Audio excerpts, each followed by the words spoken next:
So we start our tour here from here. I meet this nice man from America here. How are you doing? You're good? This is Great. And you, Anthony from America. how are you doing? Good. Can I film you? You want to say something about Medjugorje? Well, if you're looking for a place to come down to earth and to unravel yourself, untie the knots in your life, this is the place to be. And once you pass first grade, which means the first time here, then you'll want to come back for a second time, and then a third. And I ran into one priest here who was here 103 times already. But you never stop growing spiritually at this place. No place on earth that I ran into that matches this place as far as opportunities to grow. Wow. And you're Catholic, no? Absolutely. Why are you Catholic? Well, I'm a mechanical engineer, so I'll have to put it to you in scientific terms. I'm a Catholic because my parents were Catholic. Most of the people on earth are whatever faith they are because their parents were. But luckily I can apply logic to it at this stage of the game. And when you have the facts, you don't need to worry about whether your parents were Catholic or not, because you can prove your faith by having the facts and having the truth. And the Catholic faith has the truth. It's easy to stand up for your faith if you put any time into really learning it. And if I may ask, what is your journey of learning? How did you learn that it's the full truth? My journey is this. Life is a journey. Life is not something you get born into and you're static, meaning it doesn't move. Life is a constant moving journey. It's an opportunity. Things are happening all the time. And if you can match things that have happened in your life to things in the gospel or things in the books written by the great saints, you can find answers and you can grow yourself spiritually, internally. You just keep searching, and every time you get knocked out of the ring, meaning something happens that doesn't please you, you get back up and you get back in the ring and you start the fight all over again, and you never quit. That's the key. Never quit. I talk to people that are in their 80s, and I've talked to people that are being canonized, and they give me the same story. Never quit, no matter how bad it is. Wow, it's amazing. And did the rosary prayer help you on your journey? Is that powerful, that prayer? Well, without prayer, you're not going to be able to overcome the dark side. You have to pray. It's nice to have an established prayer life. But in the Bible where it says, pray unceasingly, I used to take that as being not literal. But when you're here, you come to find out that that is literal. Because the people here, I used to consider myself a heavyweight. But I came here and I ran into people that make me look like a lightweight. And there are some deep, deep spiritual people here, and you just keep plugging away, and the opportunities are here. If whatever level you're at spiritually, you will run into somebody who you can communicate with, who you can understand, who you can grow from top to bottom. They're all here, and there's the good here, and there's the bad here. There's a cross-section of darkness here. So, don't think you come to Medjugorje and it's the first level to heaven to where there's no darkness allowed. Because there is darkness here, and any place where there's God, you're going to find darkness fighting God. But you just be strong, keep your prayers up, read books of the great saints that have gone before us, doctors of the church, etc., Padre Pio, etc. And you just keep going forward. When you think you've reached a level platform to where you can't go any farther, God opens up another door for you.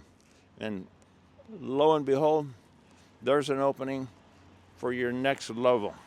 It's like going from a bachelor's degree to a master's degree, to a doctor's degree, to a postdoctorate degree. So it just never ends. It never ends. And what is the journey to? What are we going to that you say we grow and grow? How would you describe the end of the journey? The end of the journey is when we pass away. Up until that point, we never stop growing. Even when we're on our deathbeds. I cared for my mom and my dad both until they died. And even on their deathbeds, they would be thinking about their lives, things they did, the things they shouldn't have did, things they should have did, etc. So it's one transition to the next transition to the next transition. And you have to search it out. And trust me, there's no material benefit on life that matches the graces that God gives you when you get to the higher spiritual levels. How would you describe these graces at the highest level? Well, since I'm not at that level, I have a hard time Me too. describing it. But I have ran into people here that are in their 80s that are still hiking up Apparition Hill every day, cross mountain from time to time, and they have a hard time getting by. But it's kind of like an addiction. You start getting a taste of it here, a taste of it there, and then you want more and more. And that's why the priest that was here 103 times I spoke of earlier came back that many times, is spirituality outweighs anything the material world can offer you. And the dark side, this is more for the young people, I think. He offers all kinds of stuff that plays off of your youth and your hormones, etc. But you'll come to find out when you're later that stuff doesn't really matter. You outgrow it, and you look for the spirituality, and you don't want to be one of those people that on their last 5 minutes of life, when they're laying on their deathbed, they're thinking, "Oh God, I love you, forgive me for what I did." God will forgive you for what you did, but that's not what you want. You want to be preparing graces and gifts for your mansion in heaven, which is mentioned in the Bible. God has many mansions, and he has different levels in heaven. Some people may disagree with that, but if you simply look at the parable in the Bible where James and John are arguing about who wants to sit at the right hand and who wants to sit at the left hand, that in itself tells you there's different levels, because the right hand is always reserved for the highest person. So you keep that in mind, and pursuing the journey of spiritualism is worth it. It's hard when you're young to really understand that, because the world is trying to draw you into materialism, having a good time, and it's hard to concentrate on the stuff that really matters. And for you, what does really matter then? Now, you say your spiritual life is the most important. What matters to you the most now? What matters to me the most is continual growth now. Continual growth. And what I've done is I've had the opportunity and the blessings to go back and think over my past life. And it's like a threshing. I think of my past life, the things I did, the things I didn't do. And I'm trying to, as you become older and more spiritual, you don't necessarily have to be older to be more spiritual. But a lot of young people, I mean, you think of this new young saint who's 15. You can be young and be very spiritual. There's a lot of very young, Saint Maria Goretti, on and on. But you always, at least I do, I go back and I think of the things I did. I confess the people I hurt. I pray for the people I hurt. And I pray for the people that I'm responsible for, like my children. I think that the most important thing on life for parents is to make sure that they bring their children up properly. Because you only get one chance at raising your children. And if you don't get it right, you have heartaches from there on in the rest of your life. And also, you're responsible for the spiritual well-being of your children. And I had a friend that died, and he went into purgatory, and he was dead for 11 minutes, and he came back to life. And he told me that the suffering and the torment in purgatory was beyond anything that anyone ever experiences on this earth. He said at one point he felt like a white hot metal sword was shoved down through the top of his head. But this man had lived a life of leisure and enjoyment, sexual freedom, and I assume he was at one of the lower levels of purgatory. Now, purgatory, he said, had 5 levels, and the lowest level is equivalent to hell itself. And I assume he was probably at one of the lower levels. But God gave him the opportunity to come back and do it again. Right. And he took it up. And since that time, he has not once sinned in regards to sexual matters, which was his big problem before. And additionally, he came back and he was able to, this is a hard one for people to understand. He said the people there in purgatory, they recognized each other. And he said the people that were in purgatory left him messages. And the message that most said were, when you go back, tell my parents or my brothers and sisters that I'm not gone, that I'm still here. And when they think of me, I'm standing right next to them. And they can talk to me, and I can hear them, and it brings me joy. Because the people in purgatory cannot pray for themselves. So we have to pray for them. And that was his message, that they're right there, and that they want us to talk to them when we think of them. And I told you I was a mechanical engineer, so sciences are my gig. And if you have the time, hop on Google and look up visible light spectrums, and you'll find a long range of frequencies. Frequencies mean how fast matter's moving. It vibrates all the time. And we can have so many things that are outside of our visible light spectrum that we can't see but can be there. And the spirit world and different dimensions exist in these different light spectrums. So I hope that doesn't bore you, but it's very interesting, and it explains a lot about life. A lot about life, the spiritual world in different dimensions. Yeah. So amazing what you are saying.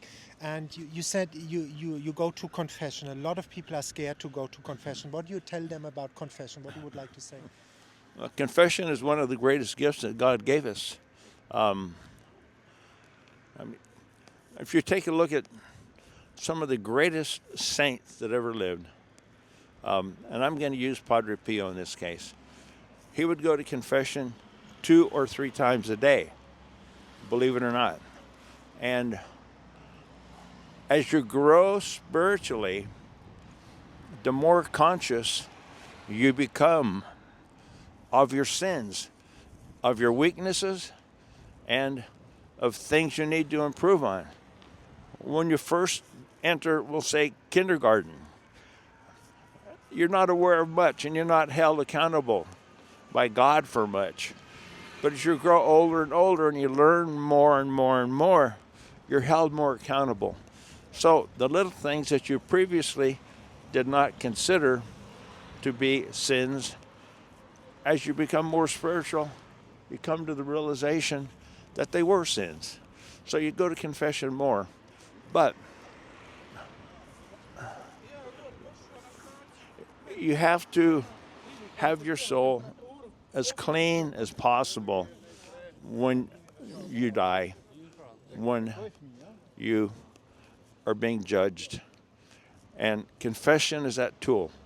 You'll also feel physically, at least I do, when my soul is clean, my mind is clean, my stress levels are clean, and I feel happy with myself. And confession is one of the greatest gifts. And it's easily provable if you look into the Bible. Some people believe, well, I'll just go ahead and confess to God myself. Well, that might work and it might not work. I'm not going to take a chance on it. If you look in the Bible, Jesus is speaking to Peter, and he says, "You're the rock, and upon this rock I will build my church." And he goes on to say, "What you loose on heaven will be loosed on earth." Excuse me, the other way around. Yep. We understand. We And all know it. yep, What and you loose on earth is and loosed in heaven. loose on earth, loose in heaven.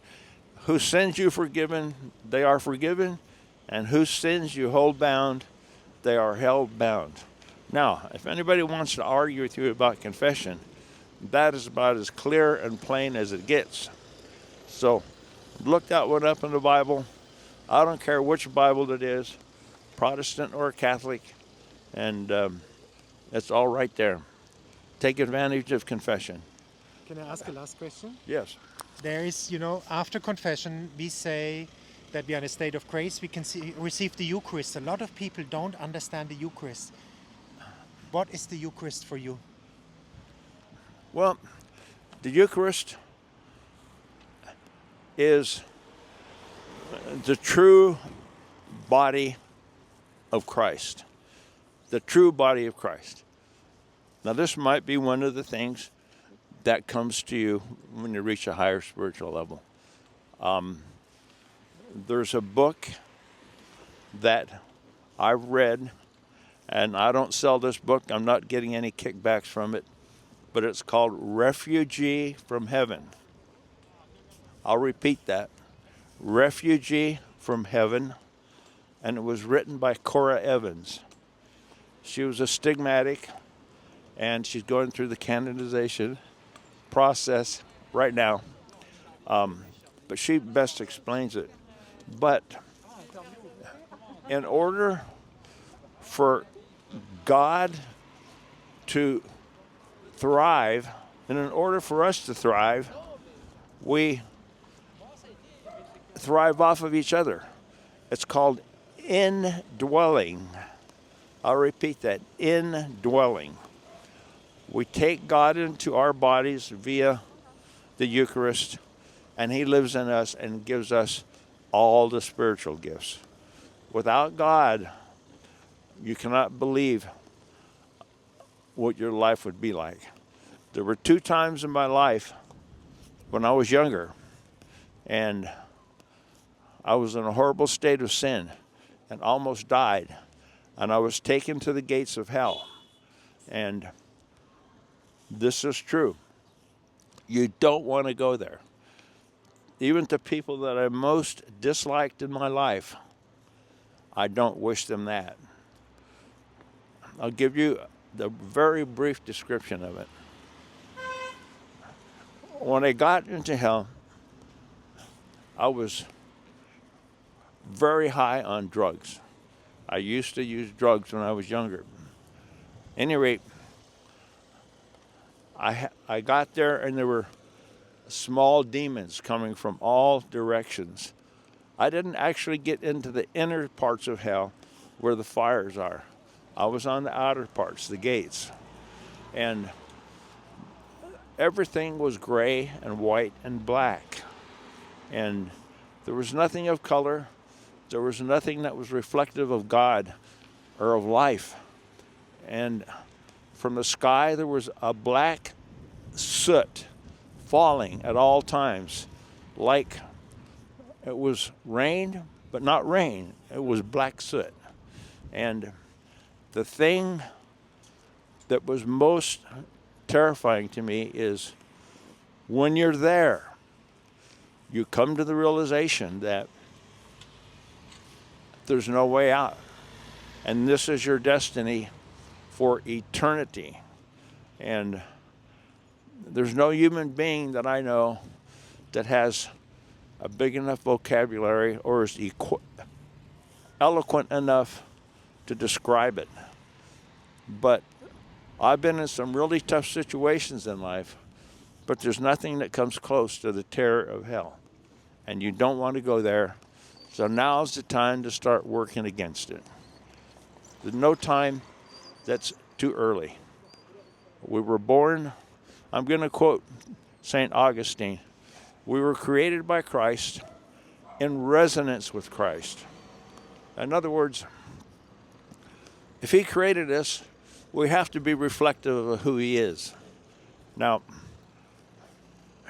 if we're looking for true happiness, you look at the book, The Confessions of Augustine, and he states that we were created by Christ for Christ, and we do not rest in happiness until we return to Christ.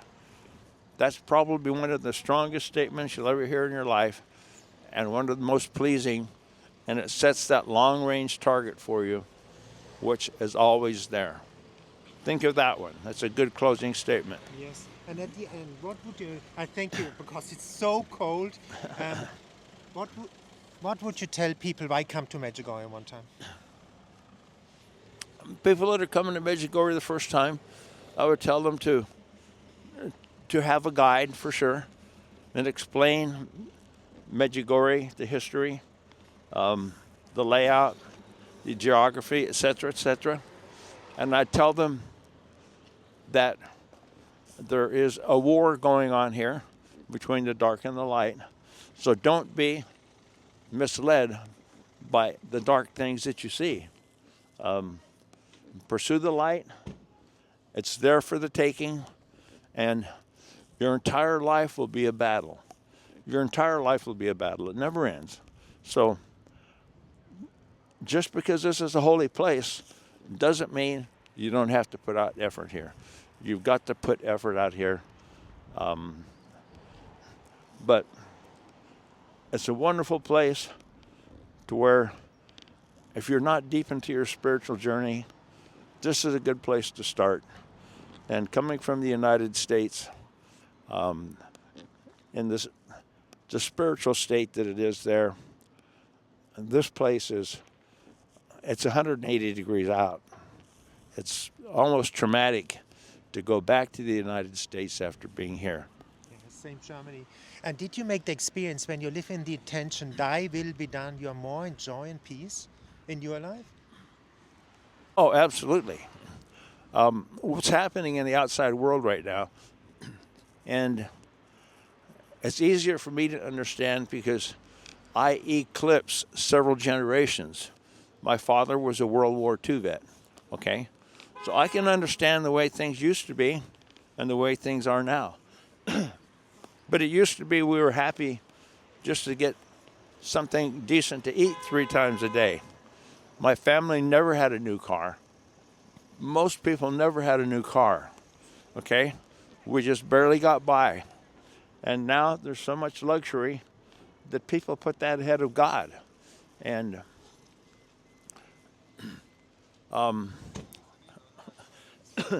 Don't get caught up in that, because that's the devil's tool. Things to draw you away from keeping your eyesight on God. Little things and responsibilities, this, that, and the other thing, etc., etc. Keep your eye on God. Sort out the things that don't really matter, and thank God for the gifts that you got. If you got a house to live in, if you got a food to eat, if you got a warm bed to sleep in, if you got clothes to wear, if you've got religious freedom, thank God, because that's a gift that we take for granted nowadays, and it didn't used to be that way. Life was much, much more holy, and people were much more holy back in the day. And the last question, you said you were on drugs. What brought you back to the Catholic faith? Was there like a rebirth in the spirit moment in your life? What would you tell people who maybe take drugs and are in addictions? The last question, I know. Well, thank you so much, really. So it's amazing to listen to you. That's for me just right. The thing, That's the question. the thing that turned me around was my mother was a living saint. And I was always taught from young, when I was a young man, what was right and wrong.